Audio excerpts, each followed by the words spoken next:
शंकर रूप नमो नमो भगवान सकल सुपूजन भूप बंदो गुरुपद कंज कृपा सिंधु नर रूप हरि महामोहतम पुंज जासु वचन रवि करन कर धन्य धन्य सतगुरु सुखदा महिमा कहे न जाय जो कछु कहूँ तुम्हारी कृपा मोते कछु न बसाय। बोलिए प्रेम से सतगुरु महाराज की जय। सत्संग में पधारे पुत्रात्मा, यह सत्संग संत मत का है। संत मत में ईश्वर की स्थिति बहुत दृढ़ता से दृढ़ाया गया है।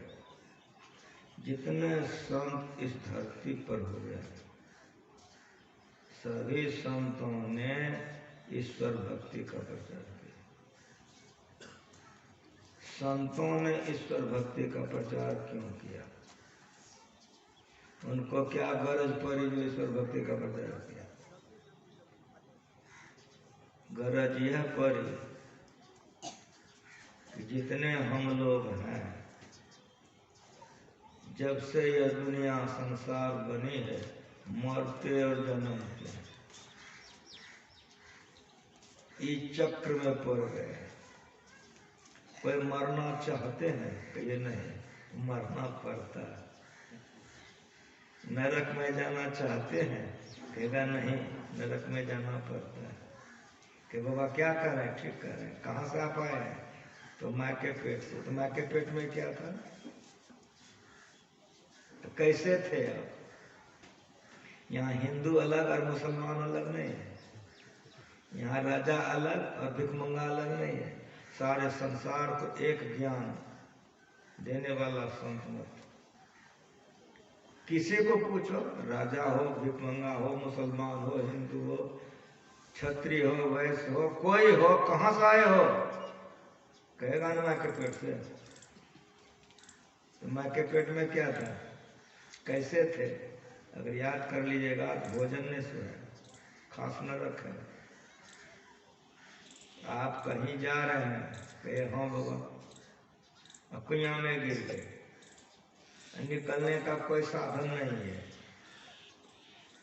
वैसे नहीं, 2 दिन 2 रात बीत गया है, कैसा लगेगा? कुइयां में ठीक ठीक बोलिए, सच सच बोलिए। दिल दिमाग कहाँ रहेगा? 2 दिन के बाद अगर यदि उस कुइयां में कोई झांक दे तो कैसे गिर गिराएंगे? ठीक ठीक कहिए। किसी बात को अगर नहीं समझिएगा तो नहीं न लाभ होगा। हम 2 दिन कर रहे हैं, 2 महीना नहीं कर रहे हैं, हम 2 दिन कर रहे हैं। कुइयां में कैसा लगेगा? ऊपर देखते रहेंगे। यदि कोई एक बार कह दे, झांक दे, नजर पड़ जाए, कैसे गिर गिराइएगा? बाबू निकाल दीजिए। जो तन दियो ताहि बिसराइयो, सूरदास जी। ऐसो नमक हराम है, हम लोग नमक हराम है इसलिए दुख में। कैसे गिर गिराइएगा कि कुइयां से निकाल दीजिए।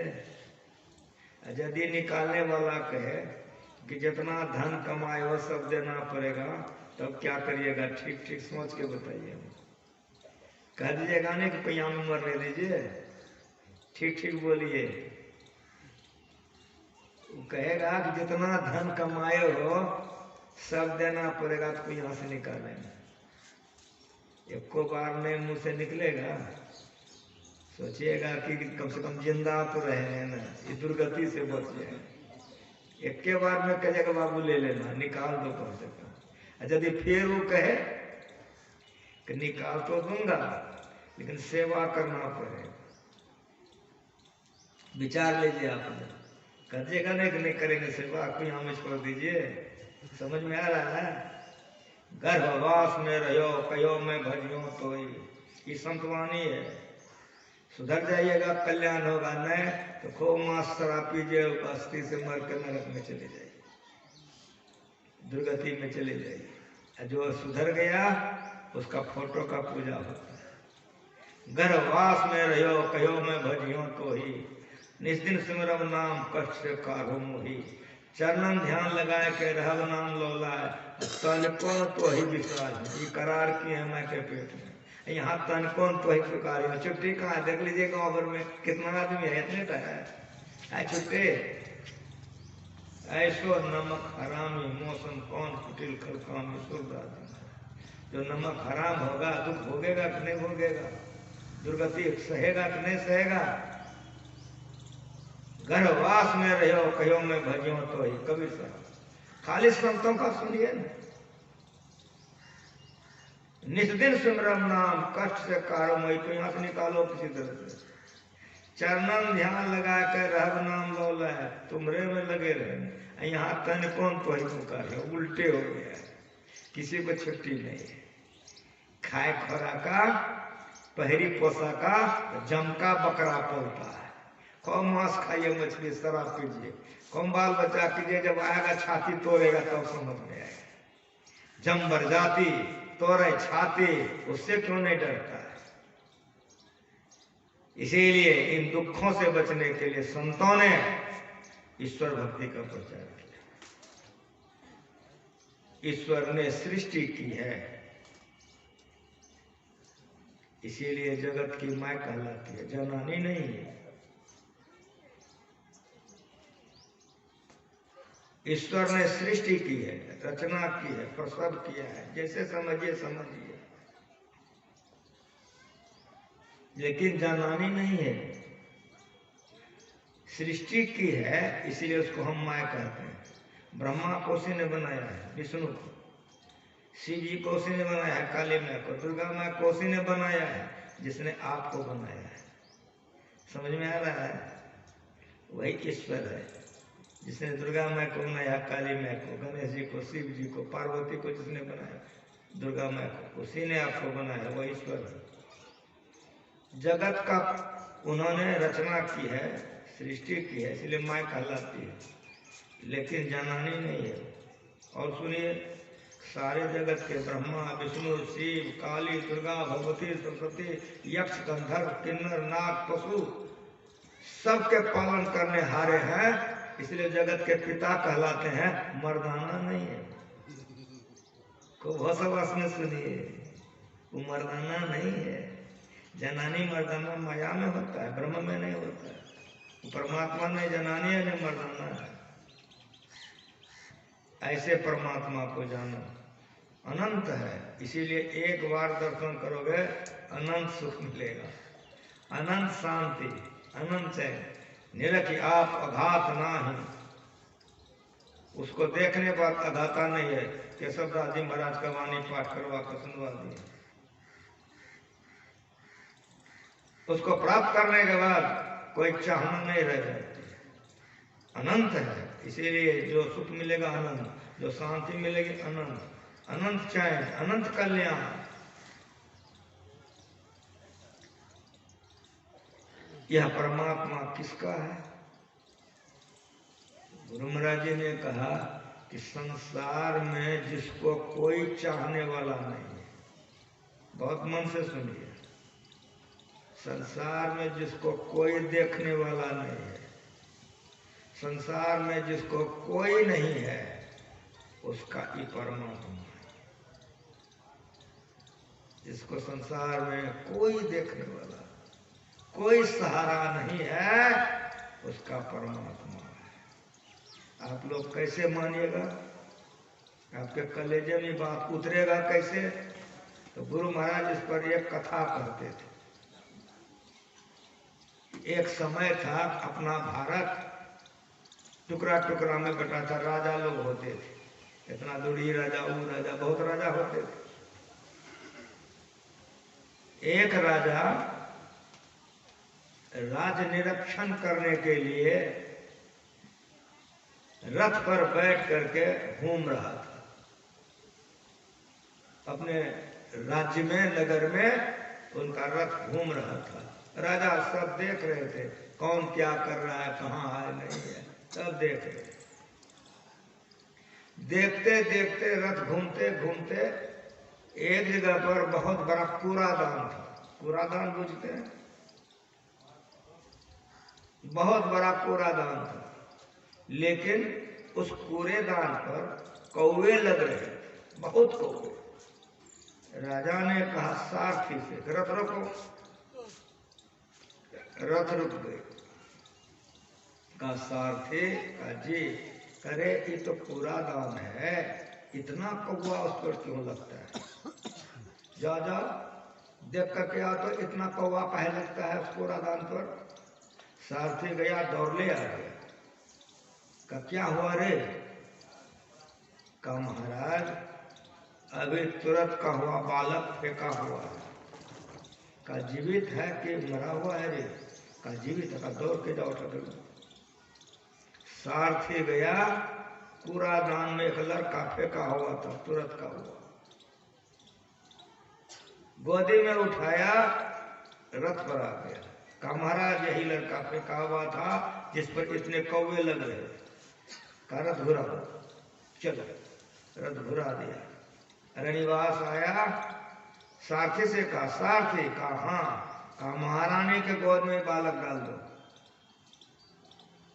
राजा का आदेश होते महारानी के गोदी में दे दिया। महारानी उस बालक का पालन पोषण करने लग गया। थोड़ा सा बड़ा, स्कूल में नाम लिखा दिया, पढ़ने लिखने लगा।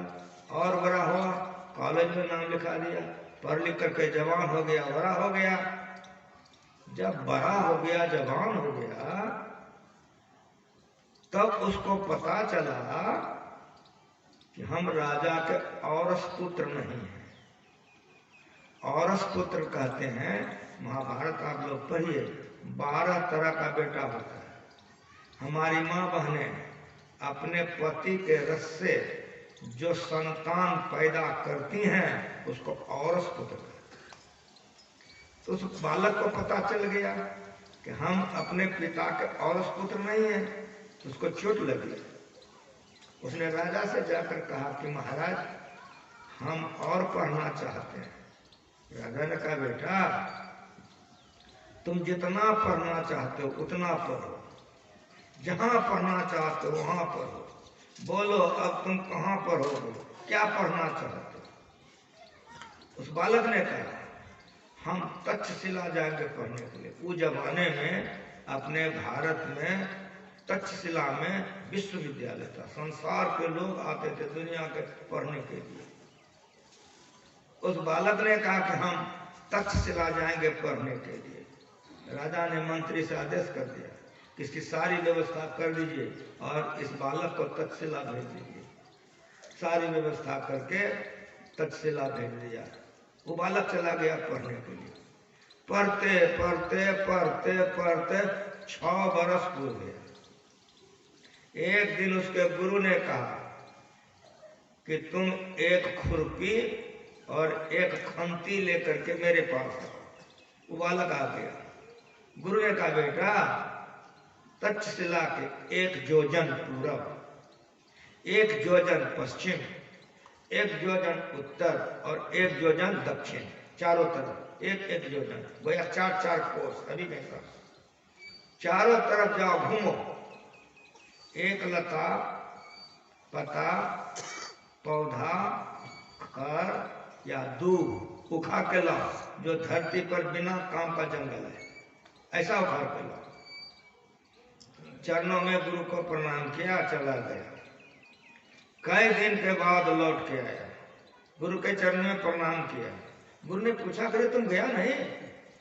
कहा, जी गुरुदेव, जिस दिन आपने मुझसे कहा था उसी दिन मैं निकल गया और तक्षशिला के चारों ओर मैं घूमा। कहा, फिर तुम खाली हाथ आया? कहा, जी गुरुदेव। कहा, क्यों? कहा, इस धरती पर एक भी लता, पता, पौधा, खर या दूब बेकार नहीं है, सबकी सब दवाइयां हैं, औषधियां हैं सब। जैसे कहा कि सबकी सब औषधियां हैं, दवाई है, कि गुरु ने छाती से लगा दिया। कहा, वाह बेटा वाह, छाती से गुरु ने लगा लिया, पीठ थपथपा दिया, कहा वाह बेटा वाह, 16 आने तुम पास कर गए, अब तुमको मेरे पास रहने की कोई जरूरत नहीं है, अब तुम लौट के घर चले जाओ। पाथे दे दिया, राह खर्च, गुरु ने विदा कर दिया। वो बालक चल दिया, आ रहा था कि रास्ते में राह खर्च घट गया, एक नगर में उतर गया। नगर में उतर करके लोगों से पूछने लग गया, इस नगर में कोई बीमार है? एक व्यक्ति ने कहा कि नगर का जो सेठ है उसकी धर्मपत्नी सेठानी कब से बीमार है।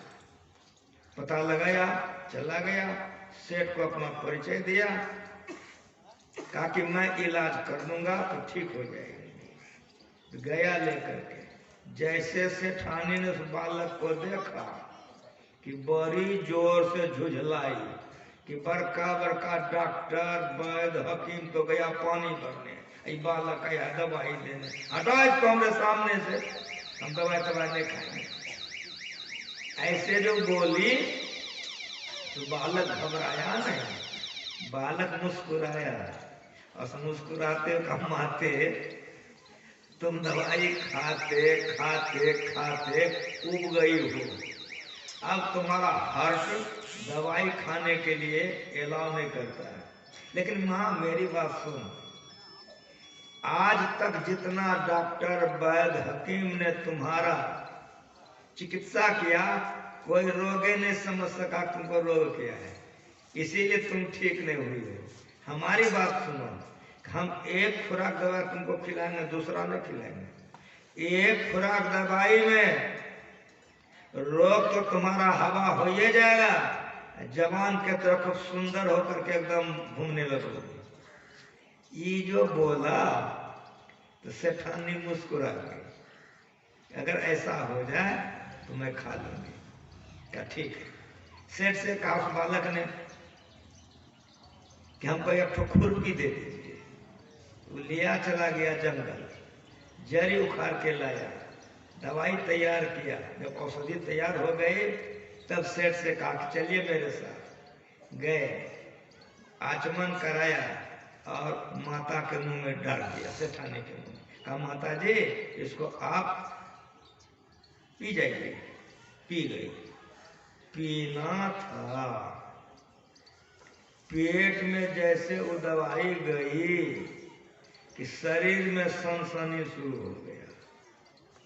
इतनी सनसनी तेज हो गई कि सारे शरीर के सारे नस नाड़ियां फड़कने लग गई। इतनी तेज फड़क हुए कि देखते देखते सेठानी उठ के बैठ गई।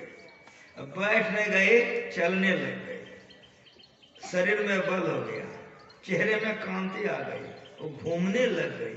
अब वो अपने को देखती थी, अब मन ही मन सोचती थी कि बालक है कि भगवान है।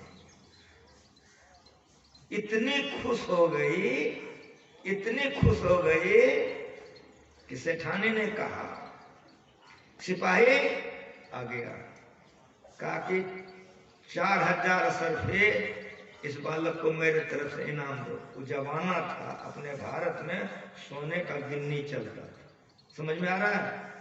अपना भारत सोने का चिड़िया था, उस जमाने में सोने का सिक्का चलता था। इसीलिए सेठानी ने कहा कि 4000 असरफे इस बालक को इनाम दो। ऐसा मेरा भारत था सोना का चिड़िया, और आज ऐसा कंगाल हो गया है किलो हाठनाठन करता है, समझ रहे हैं? 4000 असरफे सिपाही ने दिया। सेठ ने देखा जो पत्नी हमारी खत्म होने वाली थी, हाथ धो लिए थे। ये तो कमाल बना दिया इस लड़के ने। सिपाही से कहा, सिपाही जब तुम्हारी सेठानी ने 4000 दी तो सुन, मेरे तरफ से 4000 सरफे दो। सिपाही से आदेश कर दिया। उस सेठ को एक गो बेटा था, वो बाहर में था, कोई जाके खबर दिया कि माँ ऐसी हो गई। कहा क्या बोलते हो? कहा ठीक करता हूँ। जब आया देखा माँ टहल रही है, शरीर में सुंदरता कांति, तुरंत बेटा ने पूछा कि माँ इतना सुंदर कैसे हो गई तुम? तो सब बात बता दिया।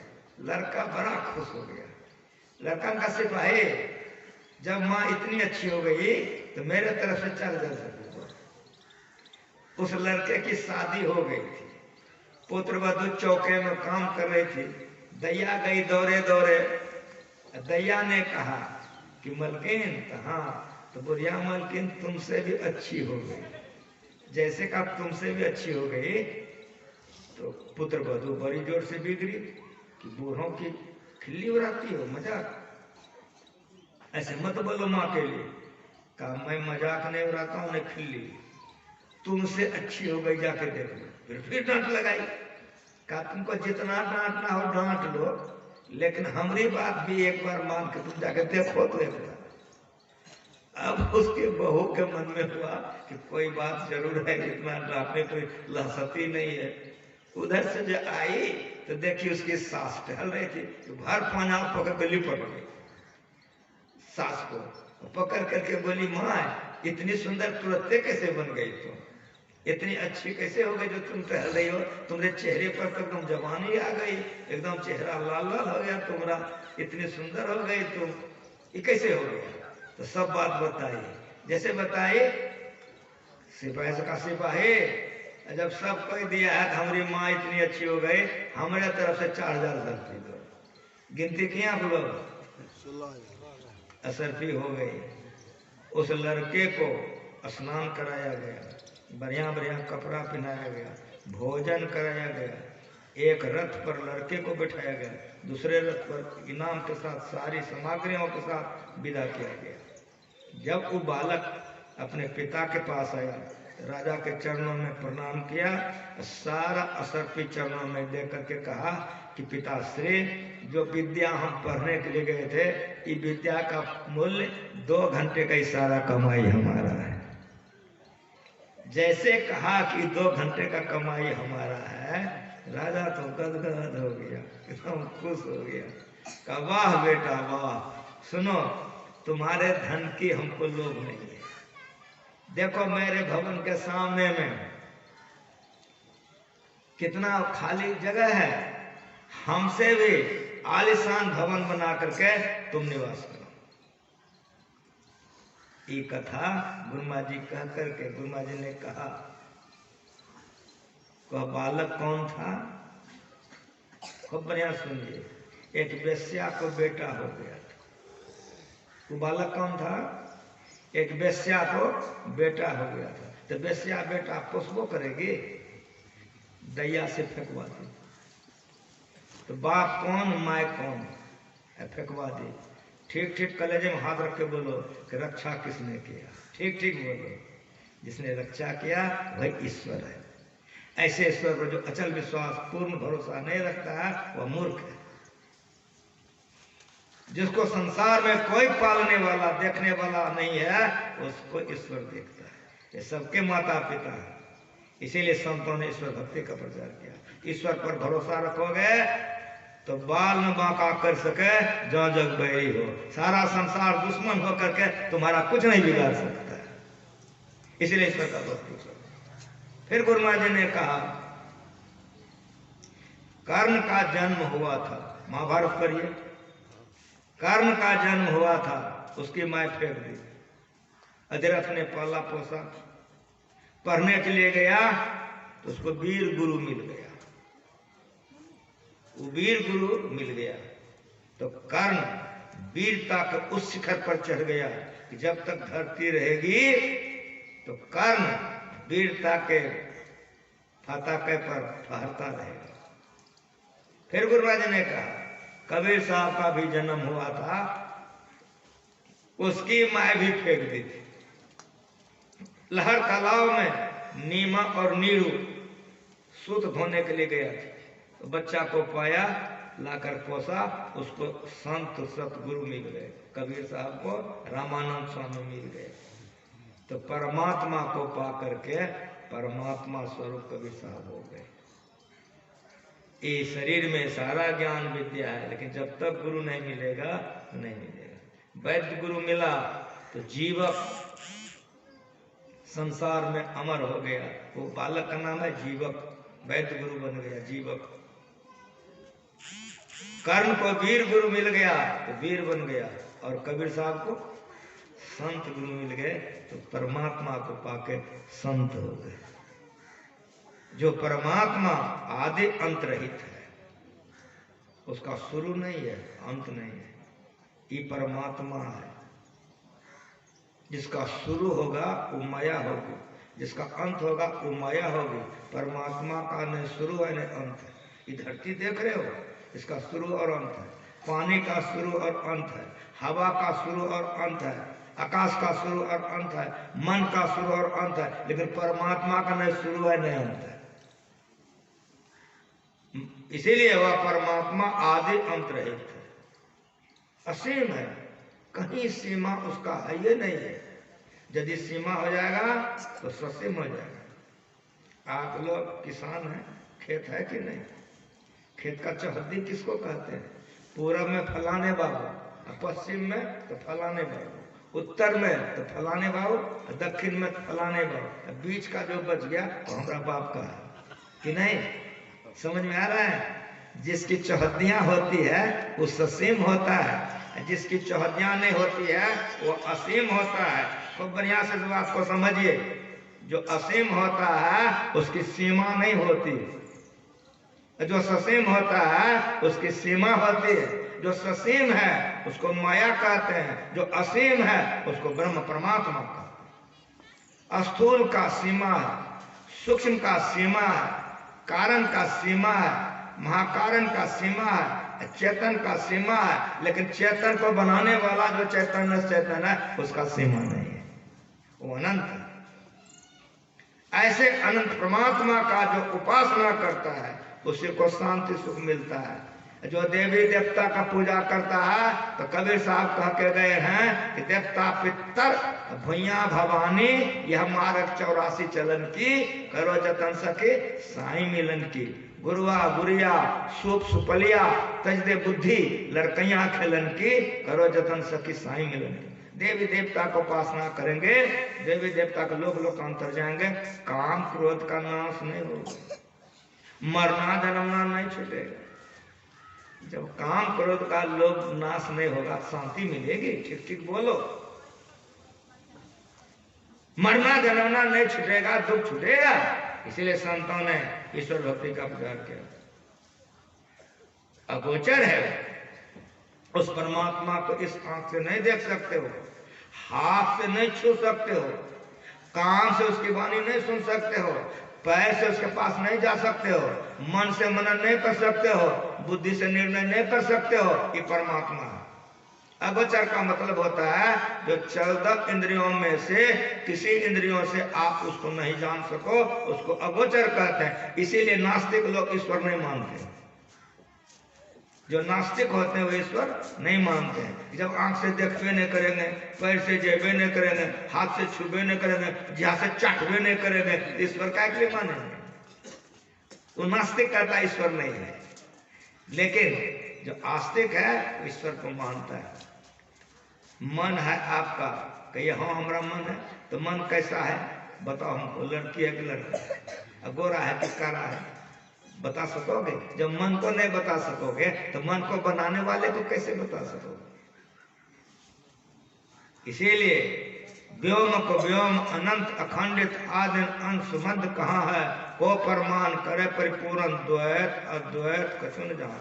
ये परमात्मा है, ये परमात्मा है। नव सत कोटि अमित अवकाशा, ये आकाश देख रहे हो और छोर लग रहा है नहीं? ऐसे ऐसे आकाश को 100 करोड़ आकाश को जगह दे देगा, तैयो परमात्मा में जगह कितना है कोई बताइए नहीं सकता है। ये परमात्मा है।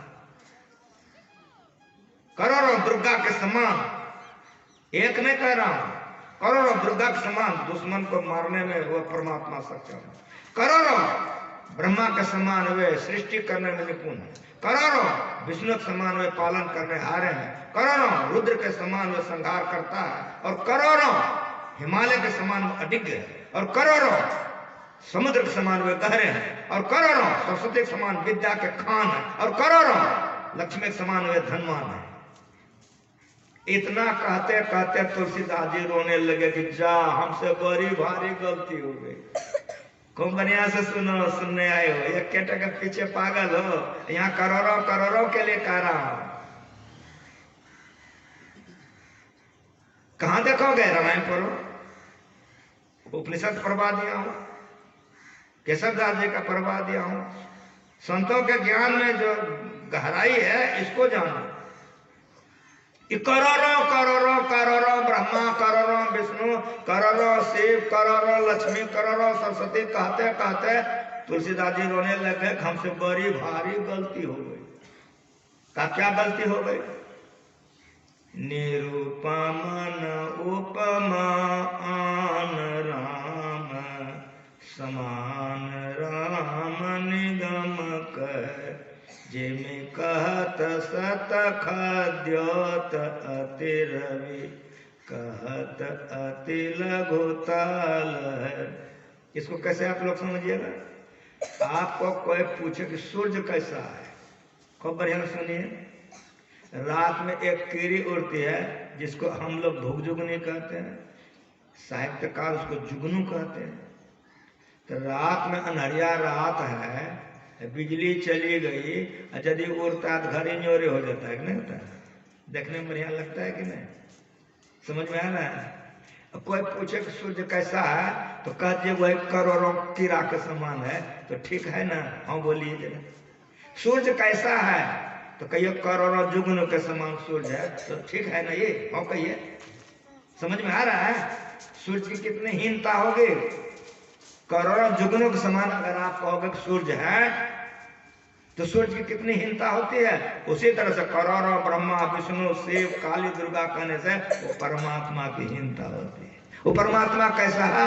निरुपम न उपमा आन राम, समान राम निगम का। वो परमात्मा के समान परमात्मा है, वैसा कोई दूसरा है ये नहीं।